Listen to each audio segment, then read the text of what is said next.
I'm going to invite a guest on stage for a conversation. And of course, we'll be having the extremely enigmatic Anurag Batra with us. But who is this special guest? Let me give you some clues. He is definitely a real estate entrepreneur, but he is also a connoisseur of art. Ladies and gentlemen, he is the chairman of Ambuja Neotia Group, a recipient of YPO Legacy of Honor Award. He juggles many hats with equal elan. As chairman of Ambuja Neotia Group, he operates across the spectrum of real estate industry. He is a member of India Design Council, IDC, and Indira Gandhi National Center of Arts, New Delhi. He is the chairman of National Institute of Technical Teachers Training and Research, Kolkata. He heads the Gyana Pravaha, a center for cultural studies and research in Varanasi, as its chairman, and also serves as the honorary consul of Israel in West Bengal. Please put your hands together as I welcome on stage none other than Mr. Harshavardhan Neotia, Chairman, Ambuja Neotia Group.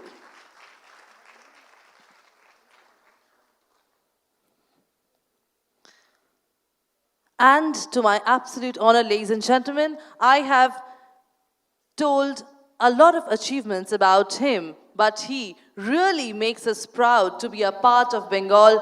He is Padma Shri awardee. Please put your hands together once again for this enigmatic man. And in conversation with him, we have Dr. Anurag Batra, Editor-in-Chief and Chairman, Exchange for Media and Business World Media Group. To both of you. Good evening. It's my honor and privilege to talk to Padma Shri Harsh Neotia ji. Mr. Neotia, let me start by asking, I am meeting you after 4 years. And I see you've gained health, you've lost weight. What else have you gained in the last 2.5, 3 years post-COVID? Losing weight is gaining health. So what all have you gained? You're already a wise person, a wealthy person. You have almost everything else. But what did you gain in the last 30, 36 months? It was a different period. It made us think. Well, warm regards to everyone in this room, and thank you, Dr. Batra, for inviting me. I think one of the greatest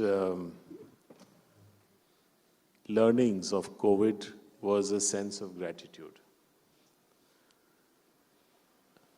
We all know what gratitude is, but when you face adversity of the kind that we did, both in terms of how your business will be and more importantly, how your life will be.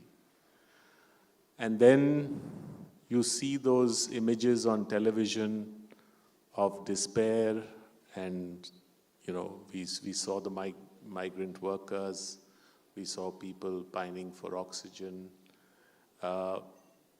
You feel a tremendous sense of gratefulness to the Almighty that you could be able to have some support system financially, emotionally.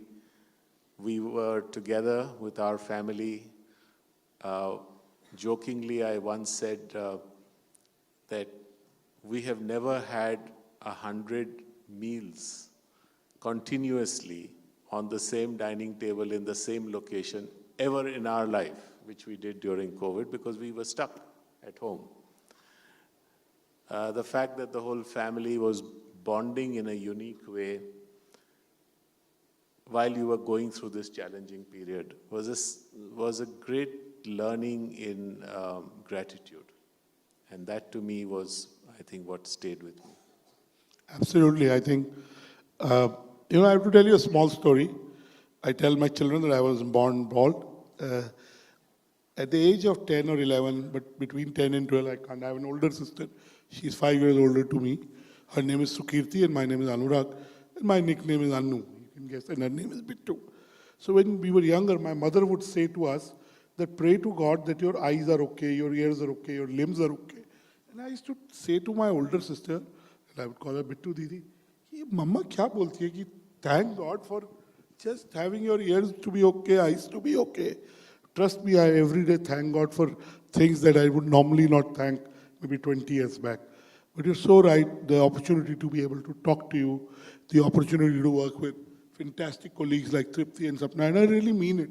I'm not, I feel I'm very blessed and I'm grateful every day I wake up and I say thank you a lot of times actually in the day for various things to God. And trust me, gratitude can change your luck. One, it will put you in better energy. When you can't have this, you can't be grateful and sad. You can't be. So if you're grateful, then you are grateful, which means you're not sad. Second is there is a power in expressing gratitude. Gratitude makes lives more abundant. And abundant doesn't mean more money, you know, abundant means maybe better health, better relationships, also more money.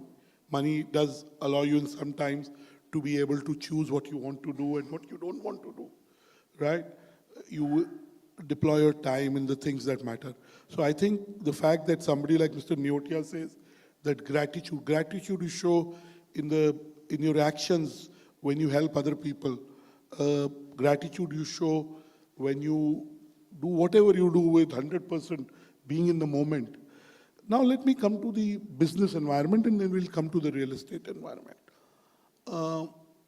What has changed in the business environment of West Bengal in the last 2-3 years, which has made it a better place has it made it a better place for investment? I know you'll have to say that on stage, that I know. But tell me what has changed about West Bengal and Calcutta that makes you hopeful about the future in terms of business? Because the reason I ask this is West Bengal, Calcutta used to be the seat of business. It used to be the center of business many, many decades back. And somewhere it lost its way. But in the last decade or so, I see it coming back slowly, slowly. You as a leading player in multiple sectors, investing in multiple sectors, interfacing with all stakeholders, what is your deep view of what's happening on the ground? Well, this is going to be, for most, a biased answer because you always love your home, the place that you were born in. For me, Calcutta is more than my workplace. It's also my birthplace. It's also a city that I identify with, a city that has given me everything. So naturally, my response will be, for an outsider, maybe he may think that, you're being extremely biased. But having said that, I think anyone who comes into Calcutta after a few years will be able to notice that we are definitely having better infrastructure. We are soon going to have a very well-integrated metro corridor, almost 180 kilometers of metro railway, of which only about, not even 30, 15, 20% is operational today. All of which is going to happen, most of it which is going to happen in the next 2 years. I think it will have a magical transformation to the infrastructure of the city. It will lift off about 25% of the traffic on the road above, and it will also make it eco-friendly.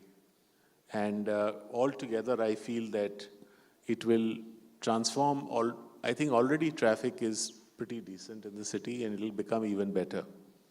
We are also seeing a lot of emphasis on greening of the city, improvement of parks and gardens.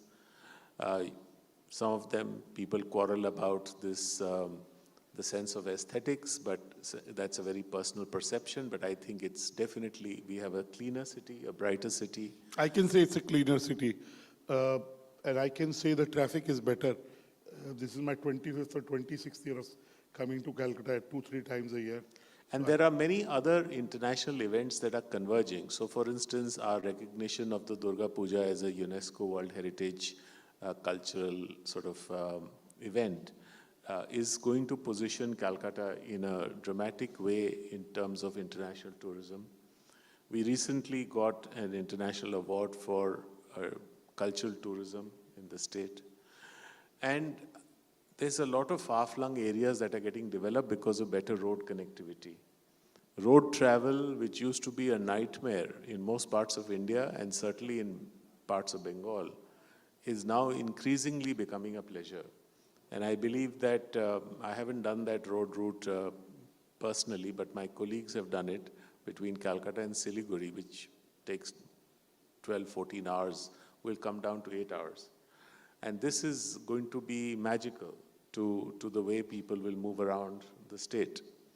So all in all, I think infrastructurally we are improving. But I think the most important thing about Calcutta is the way its heart beats. And, you know, we often look at the hard infrastructure and get distracted by, I don't think cities are only about the physical. I think the cities are about the soul, the imagination, the creativity, the empathy. I think in many senses, Calcutta is one of those cities where you are more important for what you do than if you hold an important post or if you have a lot of money. You go to any gathering in Calcutta, and the chances that a school principal or a painter or a writer will attract more attention than any minister or any extremely rich businessman. There is an irreverence, in a sense, to material achievements. In a sense, it is also a little problem because at times we give too little importance to it. But in another way, it's very endearing because, I mean, life is not all about money alone. You said there's a non-challenge attitude, I heard. Yeah, You telling Tripti or Royal, they asked you in the room.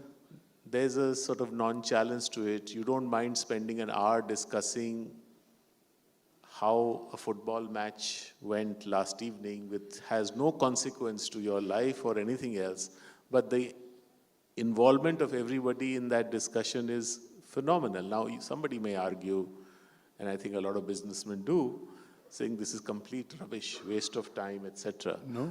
But I don't know, maybe because I've lived here, I've grown up here, I kind of find that very fascinating and interesting. And I think it adds a texture to human life, which makes it so much richer and so much more vibrant and so much more endearing and so much more warmer. All of which I feel is an important aspect of the soul of the city. Absolutely. And there is research after research that's shown that cities that have more art and culture also have higher real estate prices. By the way, in any city where there is more appreciation of art, I know you're a big art aficionado, the real estate prices go up. You can Google it, the Harvard studies, the Stanford studies, there is empirical data, so it's not just somebody having a gut feel. But Dr. Batra, I want to pause here to say that it's irrelevant whether the price goes up or not. I think it adds texture and quality to life. Absolutely. I think that's important. Let's leave it at that, because even if we find in sort of everything that makes that quality better necessarily a commerce, it's not so. Why should everything ultimately... No, I'm just saying there is a possibility. There is a function and a possibility. After COVID, we know, I mean, I'm not as big an art collector, but in my own way I am. I heard about your car, but I have collected art over the last 10, 15 years, and I do it because a lot of people say, oh, we want to buy it. Not for selling. I like it, I bought it for myself. And I was telling Boria, I met him, and I was telling him, I share my birthday with Sir Donald Bradman. I'm a quizzer, so I ask anyone who asks me birthday, I tell them I share it with the world's greatest cricketer. This is Sachin Tendulkar, which he is, but it's his humility that he says Sir Donald Bradman is. And Boria gave me a bat today, which is of Donald Bradman. I mean, he gave it to me for 10 minutes. I'm going to steal it from his home one day, but I now know where he lives. But the fact is, I told him a story. Sir Martin Sorrell was coming to India, and I was the #1 advertising marketing. Where that's what I started with. And he gave us an opportunity to host him, so I did research. And he loves 3 things. He loves cricket, he loves art, and he loves mutton. So there was a Delhi Daredevils first year. So there were 3 large bats painted by big artists, and I bought 3 of them. I said, 1 I'll give to Sir Martin Sorrell, and 2 to other friends of mine who are also speaking there, big journalists and editors. But I got greedy. I gave the 1 to Martin, and I kept the rest 2 which are in my drawing room. So I do it because I like it. Music, art, books. There is no value to it. You do it because it gives you a deeper sense of meaning. Now let me shift to real estate. You've been in this sector for a while. You have presence in almost all formats, right? Now you have a large hotel also. What's happening in real estate? We heard from Sir what's happening. Every sector is, whether you take logistics and supply chain, warehousing has become so important and big and, remunerable, and so the returns are very healthy. Retailing is back with a boom. Office spaces are reinventing themselves. Co-working, residential, the offtakes are huge. Luxury housing is growing. Industrial townships are coming. So every part of the real estate sector seem to be doing well. What is your take? And what looks good from the surface, we need to be cautious about. Can you take us through this? Well, I fully agree with what Ravindra Bhaiya has just shared with all of us. And I think he's spot on that we suddenly got a rebirth of sorts post-COVID because there is an opportunity, a window, which had pretty much got shut for some reason. That since we have a lot of talent here, that people started thinking about relocating their offices, which definitely has opened up new possibilities, and likely that this will grow because any IT company that has worked in this city has always said that in terms of quality of output and low attrition, we are performing the best. Absolutely. And also the cost of space, etc., the cost of manpower. And the cost of talent itself. Yes. So I think there is a great opportunity opening up there.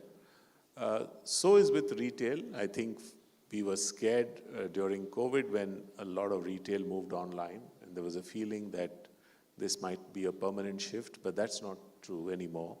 People have gone back with a vengeance to the physical store. I think the experiential part of shopping is not just buying things that you need. Absolutely. It's also about experiencing, going with the family, enjoying an outing. I think to a great extent that is back, and I think it will remain that way for some time, for a long time, I think.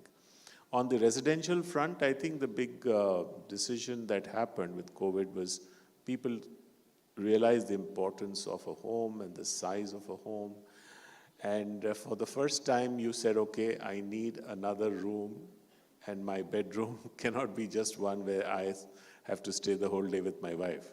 So this other room becomes very important because if I have to do online work, or even if I have to have a conversation with a friend and I don't want someone breathing down my, and listening to what I have to say, sometimes we just do idle talk.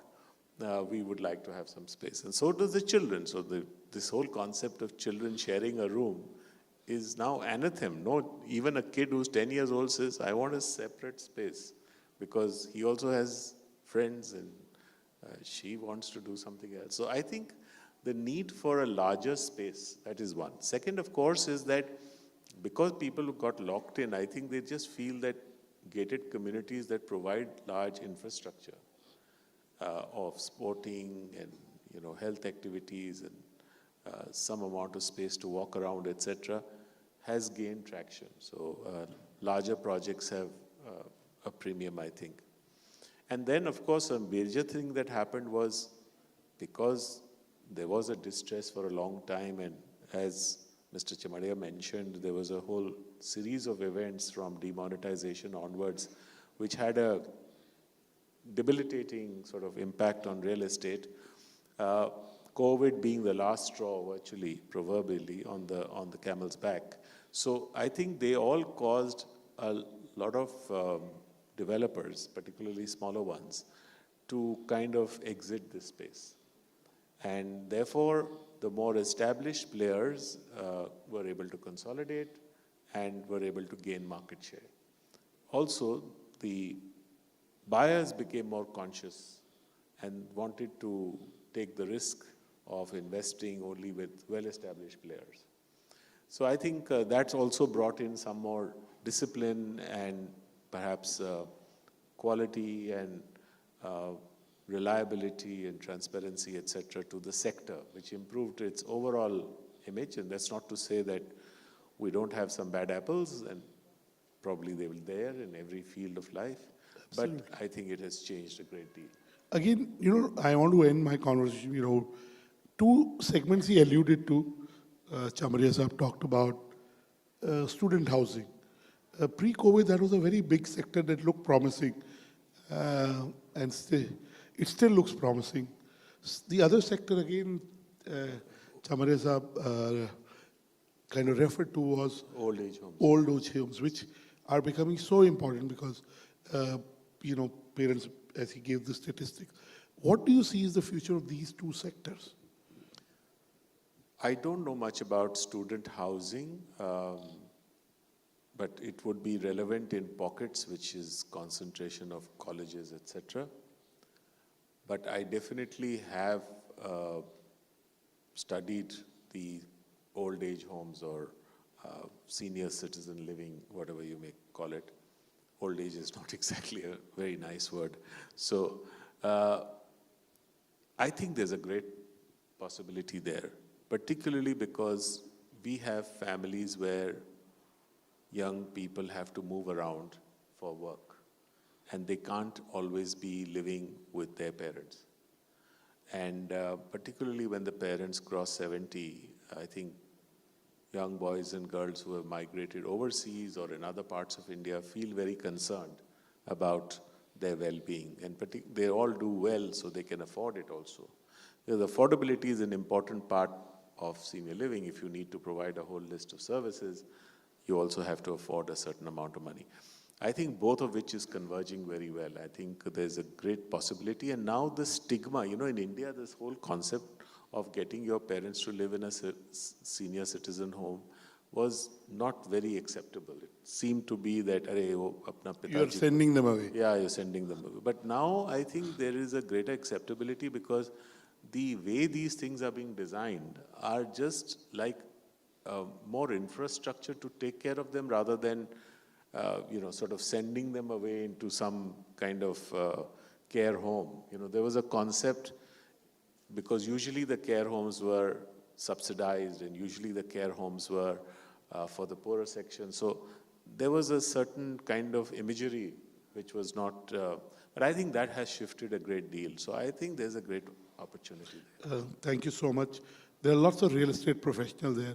Of course, Mr. Todi, Mr. Chamaria are very wise, and so I'm sure everyone is. But if you had to give them a advice or an input, whatever word you want to use, counsel, what would be your counsel to them? Well, on a lighter note, as you said, have a good sense of humor and don't take life too seriously. You never know when it's going to get over. So that's the lighter part of it. But on a more serious note, I think, the most important, we give too much of importance to ourselves and our role. Besides the fact that we should be fair and ethical and do the right things, we have to pretty much leave it to so many other events and challenges that will come across, many of which we cannot predict. So as long as you do what you do with your full passion, you do it with your integrity, you do it with the intent of being a caring citizen, which is compassionate, I think you're pretty much set. At least you'll be happy. You may not get all the success, so-called success, which I personally have big quarrel with because we tend to make success into a very monetary phenomena. I think success is many things, and one of which, and central to which, should be our own happiness. So what I'm trying to suggest is that be happy. Don't worry, be happy. Punjab was very ahead of, as a state in happiness. 60% of children are called happy there. Yeah. But not that kind of happiness. my last question before I wrap it up. You achieved a lot. You become a philosopher, sir. No. Yeah, Well, life makes everyone a philosopher. of course it does. Is there a bucket list Mr. Harsh Neotia has? Because you seem to have done almost everything you can. What is it that you want to do? Of course, business will keep happening. I met your son. He's very, very, I think you should be very proud of your son, and you are. What is it, I haven't met your daughter, but I know She's there because your son told me about her. But what is it that you want to do in the next decade or 2 decades? I know you're not thinking that term, I know you'd say that, but is there a bucket list you have? No, I haven't thought about it in that way. My children came into our lives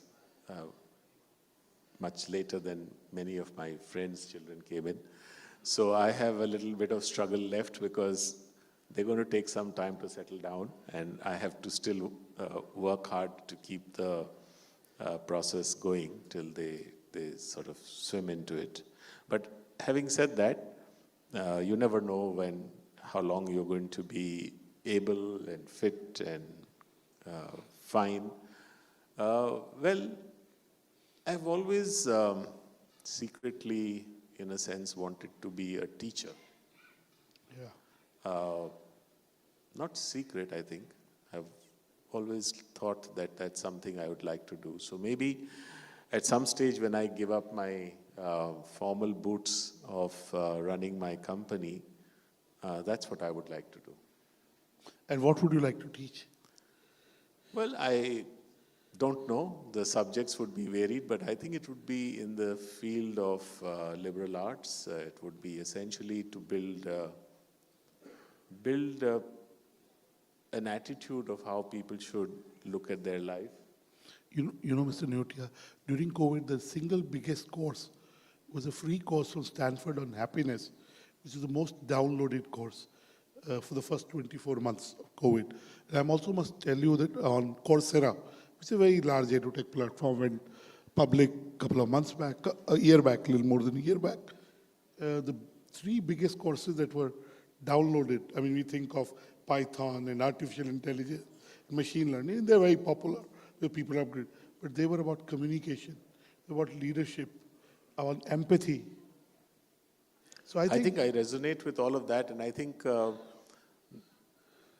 having gone through the corporate mill, been a part of a listed company of Ambuja Cement, divested that business, built a real estate business, been a pretty sort of complete arch of sorts. I just feel that I have learned partly from all my experiences, partly from the people that I met, partly from the books that I have had since I have been a keen reader. I've read a lot. So I think there is a kind of an idea which I feel I could share. I'm not sure I would like to make it prescriptive because it's not fair to do that. Even my children who have been accustomed to getting Sunday lessons from me says, "Dad, you're repeating your lessons." So I said, "Oh, Father." He says, "Dad, you told us this before, so don't say it again." And so there is a jhamela there also. So when I have the challenge right under my nose, I have my auditors' critiques right within my family, I know how difficult it is to try and be prescriptive to young people. So I think I would just let them have a bouquet of options to think about so that they can pick and choose what they like. absolutely. One thing we know, Mr. Neotia, knowing the quality of what you've done, whatever you do, you'll give it your best, and it would be impactful. On that note, please give a big round of applause to Mr. Neotia for being thought-provoking and authentic, and he is a tall man, okay, in every aspect, metaphorically speaking. So thank you. Enjoyed chatting with you. And by the way, I must tell you, I'm on the board of my alma mater, MDI, which is a business school. I'm on the board for the last 3 years. I graduated almost 3 decades back from that. So if you want to teach at MDI, I think I can, at least I'll take you. And I must tell you that I say that whatever little I've achieved, like he was introducing me how I lost my hair.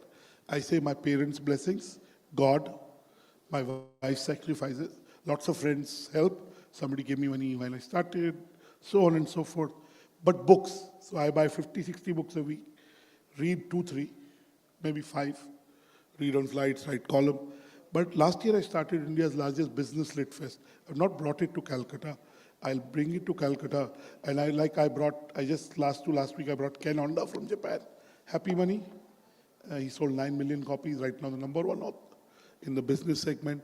I brought an 87-year-old founder of Reebok. His father started invented the spiked running shoe in 1900. He's 87. He was going to 21 cities with me. After 6 cities, he was 87. He wasn't feeling well. And many people who came to India for the first time. Joe Foster is his name, Ken Honda. So I'll bring that to Calcutta, the city where I want to do a grand IBLF. And it's my passion project. It's not because whatever little I have achieved is because of lots of books I read. And I think I like spending time with books. So I'm sure I'll invite you to be at IBLF and talk to her. Next time you have the program, please allow me to question you, because we need to know some things about you, which I think would be very fascinating to everyone.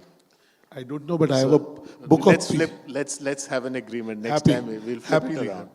Happily. Please give Mr. Neotia a big round of applause. You know why he's a tall man and what he's achieved, what he has. Thank you. Now, ladies and gentlemen, I would request Mr. Batra to present a token of gratitude to Mr. Harshavardhan Neotia.